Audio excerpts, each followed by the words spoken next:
Hai, saya Jimmy Untoro. Hari ini dalam Satu Cerita untuk Indonesia, saya kehadiran wanita asal Bandung, Ibu Devi. Beliau memiliki kecintaan dan kerinduan terhadap anak dan sudah membantu ratusan anak untuk dilahirkan. You know guys, angka aborsi di dunia sudah mencapai 60 juta bayi per tahun. Di Indonesia sendiri, angka aborsi sudah mencapai 2,6 juta per tahun. Dan setiap tahunnya cenderung meningkat. Ibu Devi bersama suaminya Charles Wong membangun Yayasan RUT, Rumah Tumbuh Harapan, sebagai wadah untuk membangun kembali pengharapan hidup dan kesehatan mental generasi bangsa, secara khusus untuk wanita yang mengalami kekerasan seksual, anak yang batal aborsi, dan anak yang terlantar. Ini dia Satu Cerita untuk Indonesia.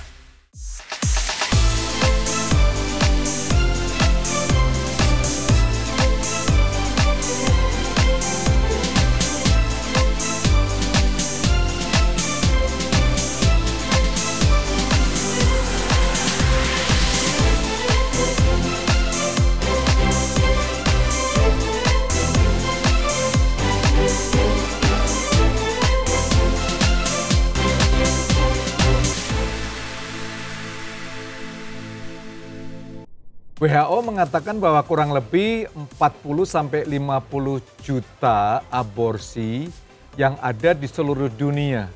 Anda bisa bayangkan kurang lebih ini setara 125.000 per day per hari. Sudah pasti termasuk di Indonesia. Ini sangat fantastik, sangat mengerikan. Nah, hari ini saya ingin ajak untuk Anda berada di sebuah rumah yang disebut safe house. Rumah yang aman bagi mereka yang sedang mengalami masalah-masalah aborsi itu. KTD, ambil contoh, kehamilan tidak diinginkan akibat perkosaan, hubungan bebas remaja, hingga aborsi seolah-olah menjadi pilihan terbaik menurut mereka. Yuk kita lihat cuplikan apa yang terjadi di Rumah untuk Tumbuh Harapan.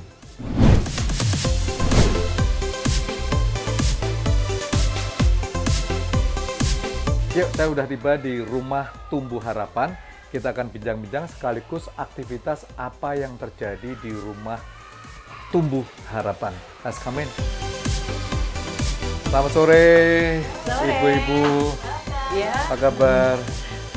Pak, thank you nih waktunya. Rumahnya indah sekali walaupun hujan-hujan dikit ya. Nanti dia cari semuanya. Gimana? Apa kabar semuanya? Puji Tuhan, sehat kami semua. Sehat-sehat ya. Iya. Jadi apa yang mengembirakan nih tentang Rumah Tumbuh Harapan? Ini mereka adalah pahlawan-pahlawan yang menangani segala kegiatan dari Rumah Tumbuh Harapan di tempat ini. Silakan bicara siapa sih? Yang menggembirakan. Yang menggembirakan dulu. Hal yang menggembirakan kami adalah karena kami bisa membantu baik itu perempuan yang hamil di luar nikah maupun bayi-bayi yang dilahirkan oleh mereka. Iya, iya. Kalau yang menyusahkan gimana, Nathan? Very tiring. Very tiring. Ya. Ini sangat jujur sekali, meletihkan kan ya. There's 28 anak. 28 anak ya. So 24 jam the staff. 24 jam 7 hari prepare itu ya. Anak ya, jadi sangat capek. Tadi kita habis bincang-bincang dengan Ibu Devi. Bulan Juli aja ada 11 anak lahir. 11 gitu ya. bayi lahir. Gimana itu perasaannya 11 brrrt gitu ya? 11 bayi lahir. Yang lebih menggembirakan adalah bayi kami yang lahir di mobil dan dia ada? hidup. Yes. Wow. Itu 1 Agustus, pembuka Agustus. Ya, jadi dia lahir di mobil karena tidak kuat lagi ibunya menahan. Menggembirakan ya itu tadi. Siapa yang ikut di mobil? Yang ikut di mobil siapa? Yang nyetir saya. Wow. Iya. Dia yang bawa mobil. Saya yang nyetir jam 9 malam. Jam 9 malam. Iya, mau. Dan ada Ibu Ati yang membantu lahiran. Dia pegang perutnya sudah kosong. Ternyata anaknya sudah keluar. Puji Tuhan sehat. Hidup dan sehat. Itu yang terutama. Wow. Luar biasa. Tadi sudah berbincang-bincang banyak sekali ya. dengan Ibu Devi juga. Jadi kegiatan apa sih yang dilakukan di Rumah Tumbuh Harapan ini? Day to day aktivitas untuk ibunya, mendampingin ibu dan juga baby yang lahir, mungkin belum sempat diadopsi dan sebagainya. Mungkin apa yang dilakukan day to day di tempat ini? Jadi kita ada kelas penyuluhan, Oke. terus juga ada kelas konseling buat mereka, ada kelas keterampilan, baik menjahit, memasak, membuat kue. Kami juga terima orderan kalau Lebaran, kalau Natalan, kalau Chinese New Year, kami terima pesanan. Itu mereka-merekanya, ibu-ibu hamilnya gitu. Jadi emang ada yang ngajarin mereka untuk skill class. Jadi rata-rata ibu yang sedang hamil tinggal di sini ya? Yes. Kurang lebih berapa itu, lama? Kalau persyaratan Tergantung kami ya? sih maksimal kehamilan 7 bulan. Oke. 7 bulan sampai nanti melahirkan 1 bulan. Jadi 3 bulan ya. Itu Iya, harapan iya. kami 3 bulan cukuplah kami dengan mereka konseling dan pemulihannya mereka. Gitu. Tapi ya ada juga yang 2 bulan udah dateng, 5 Iya, bulan iya. bahkan ada yang datang sekarang udah mules di pintu gerbang, kami harus segera bawa ke rumah sakit. Ada juga. Iya. Bermacam-macam. Jadi bermacam-macam ya. Saya Iya. kira nggak cuma dari komunitas Bandung ya, saya dengar dari bermacam-macam seluruh Nusantara yang dengar ceritanya lalu pada kesini ya. Ya, dari Sabang Merauke ada juga para pekerja-pekerja kita dari luar. Wow. Iya, beberapa dari negara-negara tetangga, baik Hong Kong, Cina, seperti itu, ada Korea, Taiwan. Jadi setelah didampingin, ibu-ibu hamil didampingin, lalu lahir, mungkin dalam proses menunggu siapa yang mengadopsi, mereka tinggal di sini ya. Iya. Untuk baby-babynya. Rata-rata berapa tahun mereka ada di sini sampai diadopsi atau tergantung nasib mereka? Gimana nanti? Beda-beda ya. Beda-beda. Averagely gimana? Ada yang di-adopt waktu bayi, ada yang adopt umur 3, so beda-beda. Jadi selama baby di sini tetap didampingin ya. Iya. Jadi apa yang dilakukan kepada baby-baby yang sambil menunggu So proses ada adopsi? banyak staff. So Oke. anak-anak yang umur 2, 3 sampai umur 10, yang paling tua umur 10, mereka sekolah. Kalau during the day sekolah. Sekolah keluar, Ya, diajak keluar. sekolah. Oke. Sekolah. Ada 3 sekolah yang mereka pergi. I see. So ada yang for therapy, Wow. ada yang academic gitu. So, and then during the week ada juga les berenang, futsal, gambar. Wow. Yeah. Iya. Kita bisa lihat sedikit aktivitas apa yang terjadi di rumah Ruth ini? Boleh? Yuk, Yuk, kita lihat datang. ya teman-teman ya apa yang terjadi di rumah Ruth ini.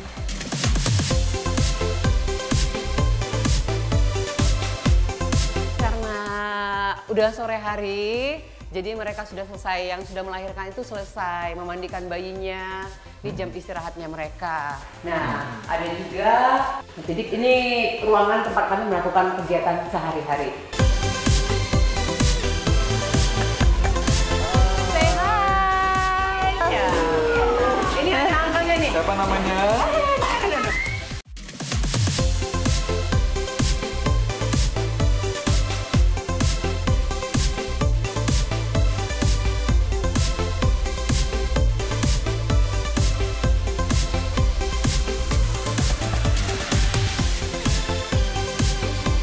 Ini adalah tempat mereka main Rumah Tumbuh Harapan bersama Kenzo.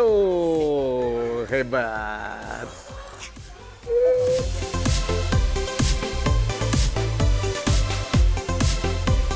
Wow, siapa namanya ini?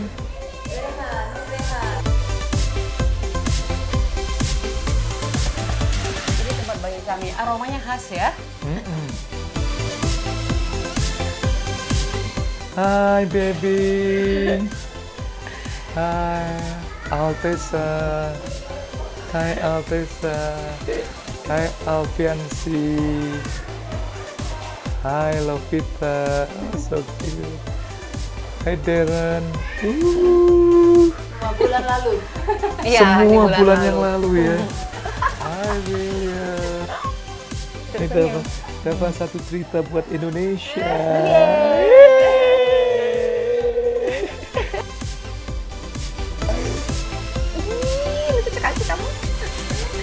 all the baby di taking care sini sampai nanti ada orang tua yang mengambilnya ya. Iya.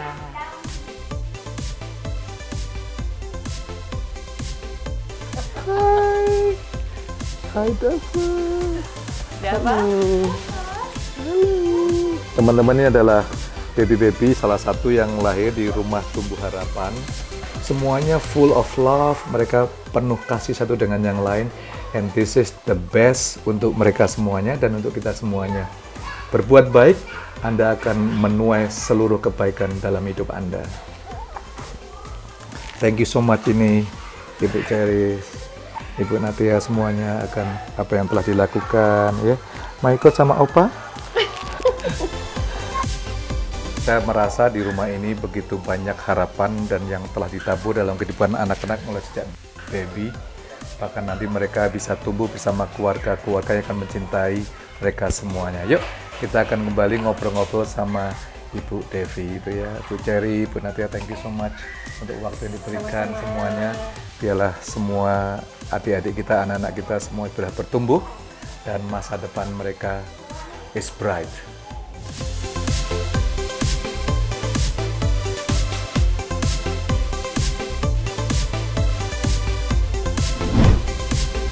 Saya Jimmy Untoro dalam satu cerita untuk Indonesia. Pastikan Anda sudah men-subscribe, like, nyalakan lonceng notifikasi supaya Anda bisa terus bersama-sama mengikuti acara-acara yang sangat menarik di masa-masa yang akan datang. Bersama saya telah hadir Ibu Devi, pendiri dari Rumah Tumbuh Harapan di Bandung. Dan sudah saya dengar begitu banyak ratusan wanita dibina untuk tidak memilih aborsi. Ibu Devi, apa kabar? Baik, Pak. Senang sekali nih hari ini, walaupun hari yang agak challenge ya. Saya dengar suami Pak Charles sedang masuk di rumah sakit oleh karena proses ginjalnya ya, Bu Devi. So thank you so much. Bu Devi, gimana ceritanya Rumah untuk Tumbuh Harapan? Apa yang menjadi motivasi atau inspirasi daripada Bu Devi sendiri sih sebenarnya? Ya awalnya kami nggak pernah kepikir sama sekali ya untuk membuat rumah singgah seperti ini gitu. Jadi berawalnya hanya dari nolongin teman waktu itu. Jadi ada teman saya yang hamil di luar nikah. Dan kalau di Indonesia itu ngomongin hamil di luar nikah itu aib gitu Pak. Ya. Jadi diumpetin lah di rumah, jangan keluar rumah. Bahkan teman saya itu diusir gitu. Jadi waktu itu saya masih ngekos, masih single. Saya buka kamar kos saya cuma pikir saya bisa nolongin dia, kenapa enggak gitu. Jadi dari langkah itu aja sih sebetulnya. Akhirnya saya menikah, terus ada lagi kasus yang datang sama kami, lalu kami membuka rumah kami, dan singkat cerita ya di awal tahun 2011 kami memulai yayasan ini. Jadi sebenarnya Rumah untuk Tumbuh Harapan ini dimulai oleh seorang Devi yang masih single ya, belum menikah, ngelihat jadi gimana kok single sudah peduli dengan, kok tambah biasanya kalau single ngeliat temennya hamil ya dia paling ngomong rasain lu sendirilah gitu ya. Kok bisa tambah membuka rumahnya untuk kos-kosan orang-orang yang atau teman-teman yang mengalami aib ini? Ya waktu itu cuma ngerasa kasihan aja sih. Oke. So compassion, belas kasihan itu ya. Lalu tadi saya dengar akhirnya menikah dan thanks God suami juga boleh mendukung akan impian ini ya. Kurang lebih sudah berapa sih anak-anak daripada Rumah Tumbuh Harapan ini? Jadi dari tahun 2011 sampai hari ini udah lebih dari 350 bayi. Wow, 350 bayi yang lahir lewat Rumah untuk Tumbuh Harapan ini ya. Wow, salut untuk Ibu Devi ini. Untuk karya-karya yang sangat dahsyat sekali ya. Bu Devi, kalau kita ngelihat ini ya, aborsi, ya kan ini seringkali bisa menjadi diskusi yang panjang antara pro-choice atau pro-life ya. Tapi bagi Ibu Devi sendiri, kenapa sih aborsi sangat ditentang atau you don't really go to the pro-choice? Buat saya setiap kelahiran itu bukan kebetulan. setiap kelahiran itu mereka juga nggak minta ya buat lahir gitu. Anak-anak ini nggak minta buat lahir. Mereka bahkan nggak bisa pilih kan lahir dalam kondisi apa. Tapi buat saya percaya sewaktu mereka lahir Tuhan pasti punya rencana buat mereka. Jadi setiap anak, setiap individu punya hak untuk hidup ya. Betul. Nah, kalau kita ngelihat antara pro-choice dan pro-life ya, view dua ini pandangan daripada Ibu Devi sendiri bagaimana, Bu? Iya, jadi angka aborsi di Indonesia kan tinggi ya. Jadi buat saya pribadi, sewaktu sel telur dan sperma itu sudah menjadi embrio, tidak boleh dilakukan yang namanya aborsi dilakukan. Karena itu sudah menjadi sel hidup. Kalau dilihat pasti kromosomnya itu sudah kromosom manusia kan. Jadi ya apa haknya kita melakukan aborsi dilakukan gitu. Jadi apa namanya buat saya sewaktu itu sudah menjadi sel hidup ada kehidupan di dalam. Jadi setiap kehidupan perlu diberikan chance lah ya. Betul. Jadi jangan diberikan choice karena ini antara choice bayinya atau choice kepada ibu atau keluarganya. Ya memang kita tidak membahas detail masalah-masalah ini ya teman-teman ya.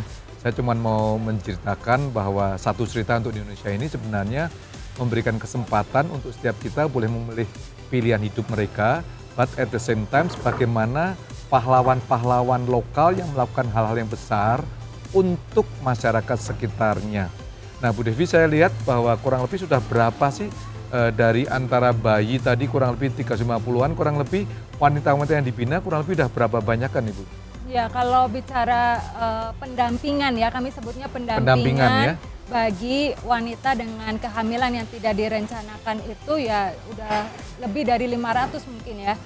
Karena banyak yang hanya konseling saja dan ada juga yang kasus-kasus yang keluarganya bisa menerima. Jadi kami hanya mendampingi konselingnya saja di luar. Jadi itu kan harapan kami ya. Jadi bukan dititipkan kepada kami, tapi kalau keluarga bisa mendampinginya, why not gitu. Ya, jadi saya bisa ngerasakan ya bagaimana orang yang kepingin punya baby maupun orang yang punya baby oleh karena tidak terencana dengan baik dan sebagainya ya. Bu Devi dari pengalaman Bu Devi sendiri ya, apa sih yang terbentik yang sampai sekarang sudah hampir 11 sampai 15 tahun lebih lah yang menjadi highlight yang nggak bisa dilupakan oleh Bu Devi sendiri? Waktu itu ada seorang bayi yang lahir di tengah-tengah kita dengan kondisi bayi ini otaknya di luar, tangan dan kakinya cacat gitu ya. Dan waktu itu dokter udah diagnosa anak ini akan hanya bertahan berapa jam saja. Tapi singkat cerita adalah anak ini bertahan sampai 5 bulan. Dan waktu itu 5 bulan dia berada di rumah sakit gitu ya, full total di rumah sakit gitu ya. Dan itu jadi anak kesayangan dokter-dokter di Hasan Sadikin Bandung. Dan dokter-dokter sangat menolong anak ini gitu. Jadi waktu itu saya punya satu staf yang ngedampingin anak ini terus gitu. Jadi tinggal di rumah sakit gitu.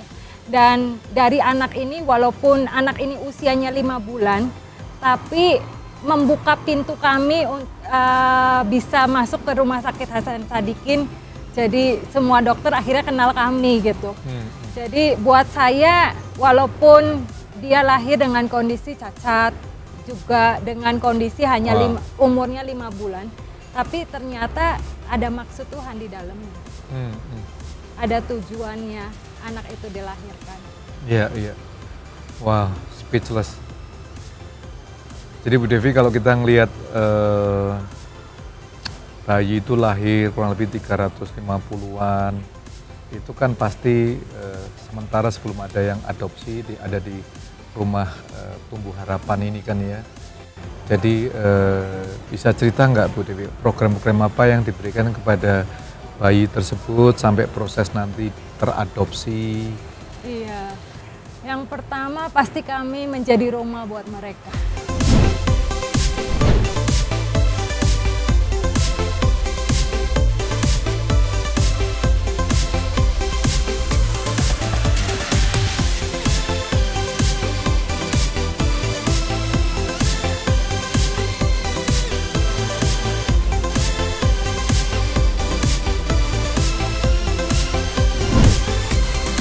So, terima kasih Anda telah nonton video ini. Jangan lupa untuk like, comment, subscribe, dan juga nyalakan lonceng notifikasi Anda. Saya Jimmy Untoro, satu cerita untuk Indonesia.